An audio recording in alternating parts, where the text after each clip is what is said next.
I think we're finally moving in the right direction. We've got to get through the next federal election. Otherwise, we're going to spend 20 years trying to build a nuclear reactor for $50 billion, and then we'll build three of them, so $150 billion. We're going to waste 2 more decades. Delay, denial, disinformation. Welcome to The Greener Way. I'm your host, Rose Mary Petrass, Senior Journalist at FS Sustainability. We are recording on Gadigal land. We pay our respects to traditional custodians of country and elders past, present and emerging. Today, we hear from Tim Buckley, founder and director of Climate Energy Finance. Welcome to the podcast, Tim. Thank you very much for having me, Rosemary. You founded Climate Energy Finance. For those who might not have heard of it, can you tell us a bit about what you do? What kind of research do you do there? Certainly. So we founded in 2022. The logic is to leverage the really important financial sector. At the end of the day, people talk about government policy, the need for environmentalists and the need for corporates to act. But the reality is we need money, a huge amount of money to actually drive and fund the energy transformation system globally. So I'm trying to leverage my knowledge of finance. So Climate Energy Finance is a public interest think tank.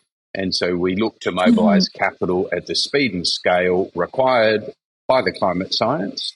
And we're fully funded by philanthropy. So I have no conflicts of interest, which is really important. My background is in Citigroup. I was managing director, head of research at Citi for many, many years. And all I did was manage conflicts of interest. So I'm pleased to declare I have no conflicts of interest. We work in what we consider to be the public national interest. Amazing. Okay. So the federal budget was handed down last week. Are you satisfied with the outcome? I think from the climate perspective, from the reorientation of the Australian economy, it is excellent.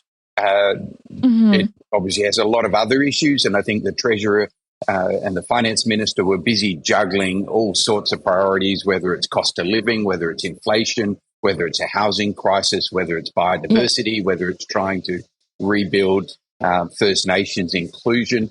All of those, I'll leave them outside of my comments. My comments are about the energy transformation and the climate science. And from that perspective, Prime Minister Albanese has set forward a vision for Australia last month with his Future Made in Australia.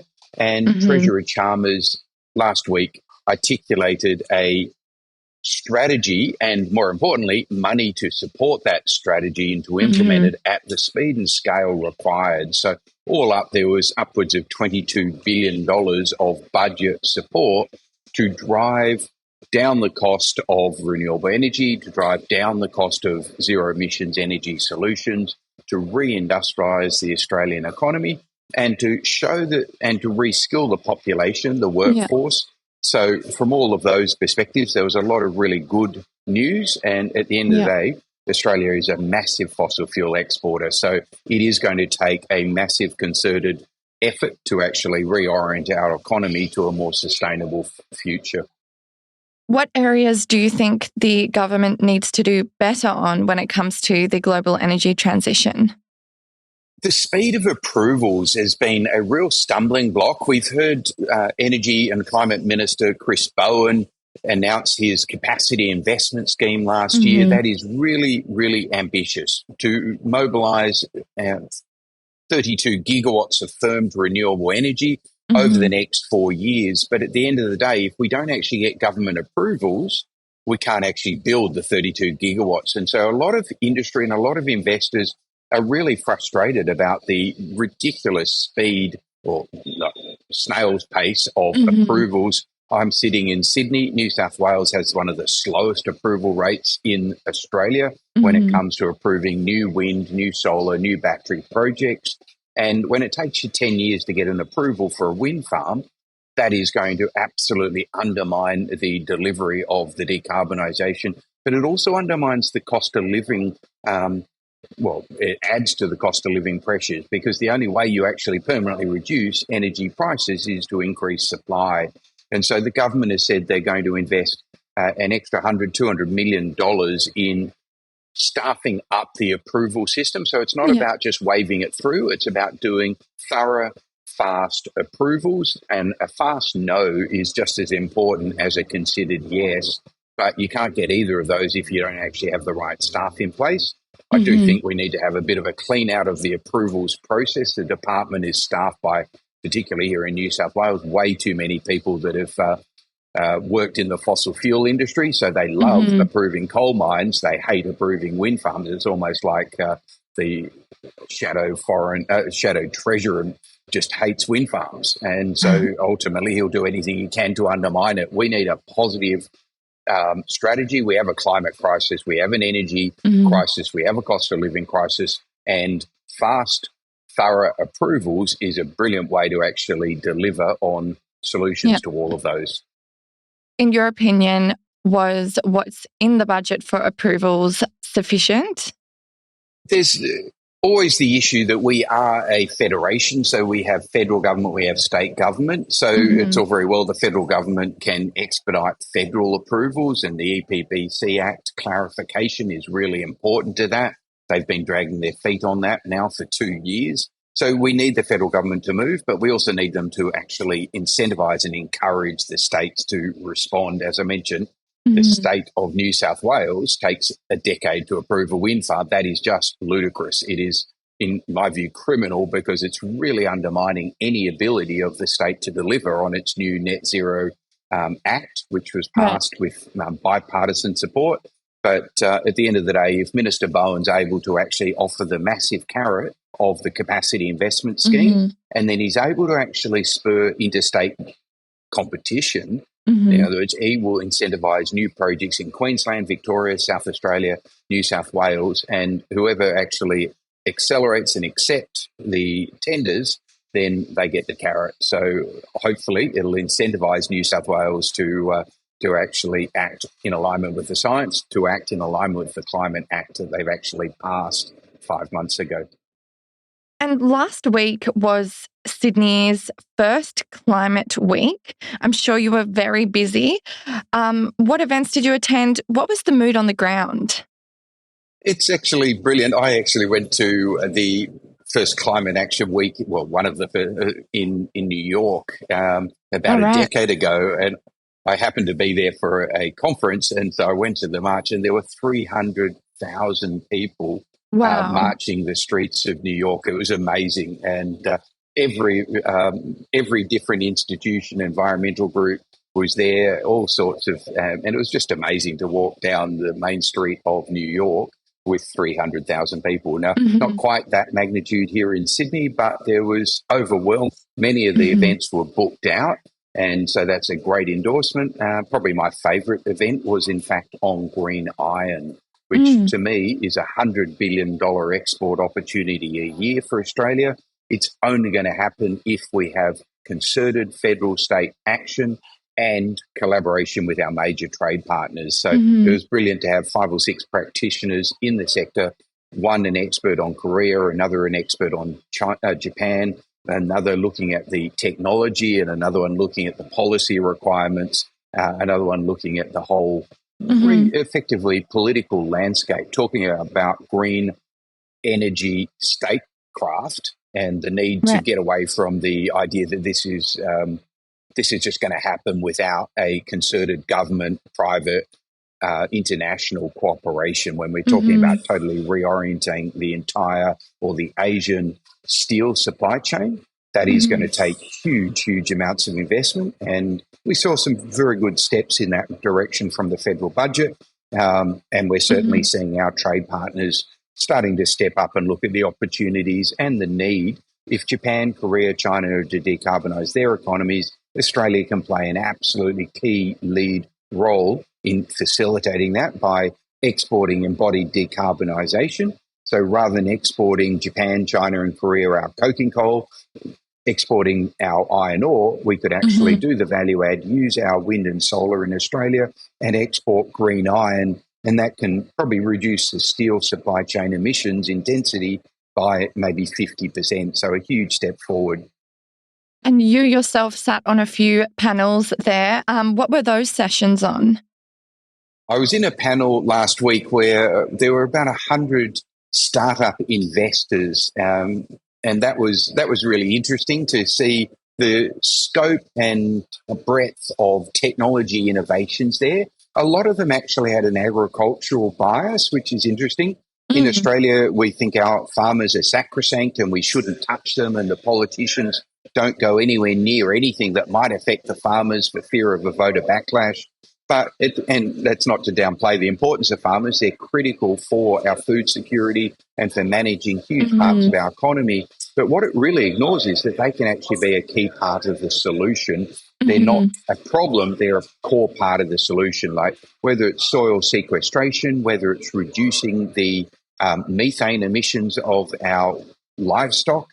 There are enormous solutions there. We need to actually embrace that. We need to have the right price signal for it. And it was really interesting to see really young, inspiring technology disruptors rolling out and illustrating new technologies that could really take hold in Australia, and we could leverage them, and to see investors supporting them. So that was probably the most interesting forum I went to. And on that note, what were the biggest takeaways for the finance industry from Sydney's Climate Week? I think the number one takeaway is that we really need a price on carbon. In Australia, that's pretty toxic. We've had a decade of climate wars. We've got the federal opposition trying to reignite the climate wars. But where the federal budget last week really put an emphasis on was the need for international collaboration. Now, we need to do that with global technology leaders, because at the end of the day, Australia can't do it all on our own. We're a relatively small country. But as I would reframe it, we're the number one iron ore exporter in the world. We're not small. We're 50% of the world's iron ore. We're 50% of the world's coking coal. We're 50% of the world's exports of lithium. Australia plays number one in the world. But how do we actually galvanise, embody decarbonisation in our key exports? We need a price on carbon. And so the idea of a North Asian CBAM, I think, is going to be a critical development to leverage off the ambition of the EU CBAM and to provide a price signal for Australia's key exporters and for Asia's key importers. As I mentioned, green iron is a $100 billion a year value uplift opportunity for Australia. But as BHP regularly says to me, we can only do it if there is actually a price on carbon. And so that's what a CBAM would do. It would incentivise solutions. It would incentivise collaboration. And I think that's really got to start with Foreign Minister Penny Wong stepping up and playing a key role. And so that's why I really like the Future Made in Australia. It's all about a whole of the government approach where the Defence Minister is bringing in national security, where the Foreign Minister is bringing in the need for collaboration with our key trade partners, where the Climate and Energy Minister is bringing in the decarbonisation of the domestic market. Minister Cusick is bringing in the need for manufacturing, supply chain security, and probably most equally important as Minister Wong, the Trade Minister really needs to step up and drive the price signal. And so that, to me, is a whole of government approach. That's the real, I think, the enabling thing. So I'm pushing for a Asian CBAM, a price on carbon emissions. Right. Okay. And to wrap our discussion together, what do you see is the future of clean energy in Australia? Are we on the right path? I think we're finally moving in the right direction. We've got to get through the next federal election. Otherwise, we're going to spend 20 years trying to build a nuclear reactor for $50 billion, and then we'll build three of them, so $150 billion. We're going to waste 2 more decades, delay, denial, disinformation, outright serving the fossil fuel industry of Australia. We can't underestimate the power of the fossil fuel industry, the incumbent industry. But I hope that the Albanese government gets re-elected, ideally, in my view, with a minority government, so that we have the Teals and the Greens lifting their ambition and driving credibility, making sure the methane gas industry doesn't continue to undermine the credibility of the Australian government the way they did with their future gas strategy. And so I think renewable energy is going to be absolutely core. So I would be hoping that we'll look back in a decade from now and realise Australia's invested upwards of $100 billion in firmed renewable energy, really low cost, zero emissions energy. probably 50 billion investment in the grid transmission system that we need to mobilise that, and then $100 billion in value-added refineries across Australia. So we're exporting embodied decarbonisation.